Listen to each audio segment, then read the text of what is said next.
আসসালামু আলাইকুম everyone, welcome back to Alifa's diary. আজকে করে দেখাবো শুকনা বড়ইয়ের টক মিষ্টি ঝাল আচার, যেটা 1 বছর সংরক্ষণ করে খেতে পারবেন কোনো প্রকার ভিনেগার ইউজ করা ছাড়া। যারা ভিনেগারের গন্ধ সহ্য করতে পারেন না, আশা করছি আজকে তাদের এই রেসিপিটা খুব পছন্দ হবে আর ভিনেগার ছাড়াই বড়ইয়ের আচার বানিয়ে খেতে পারবেন। আচারের জন্য আমি ফার্স্টেই নিয়ে নিয়েছি এখানে শুকনা বড়ই, আর একটা প্যানে দিয়ে দিচ্ছি তেল। আমি কিন্তু তেল ছাড়া একটা বড়ইয়ের আচারের রেসিপি শেয়ার করেছি আমার ইউটিউব চ্যানেলে, চাইলে সেটাও দেখে নিতে পারেন, আমি ডেসক্রিপশন বক্সে লিঙ্ক দিয়ে দেবো।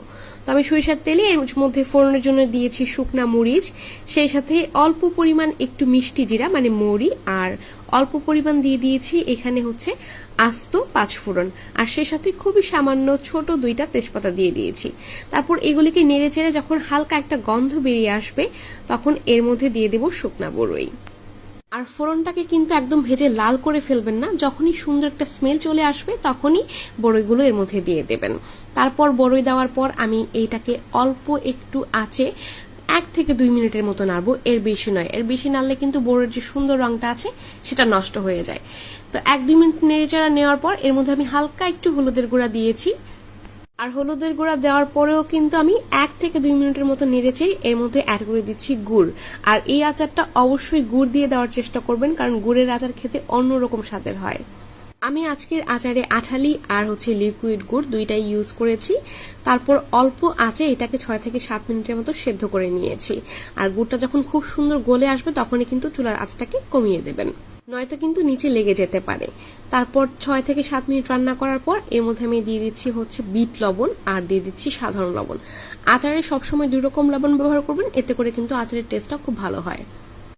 লবণ দেওয়ার পর আমি আরো 4 থেকে 5 মিনিটের মতো রান্না করে নিয়েছি। এবার আমি অ্যাড করে দেব হচ্ছে আচারের মশলা।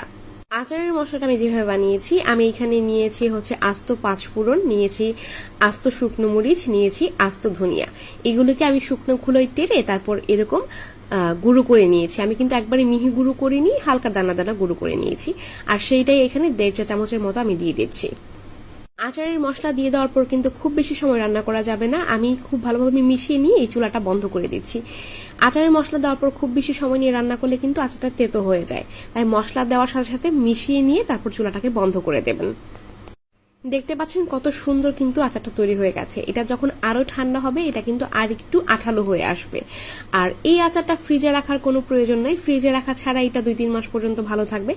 আর যদি এটাকে 1 বছর পর্যন্ত রেখে খেতে চান তাহলে ফ্রিজের নর্মাল চেম্বারে রেখে দিলে কিন্তু 1 বছর পর্যন্ত খেতে পারবেন, কোনো প্রকার রোদে দেওয়ার ঝামেলা নেই। তো সেই হিসাবে নিশ্চিন্তে আচারটা কিন্তু 1 বছর খেতে পারবেন। আশা করছি আচারের রেসিপিটা আপনাদের ভালো লেগেছে, আর ভালো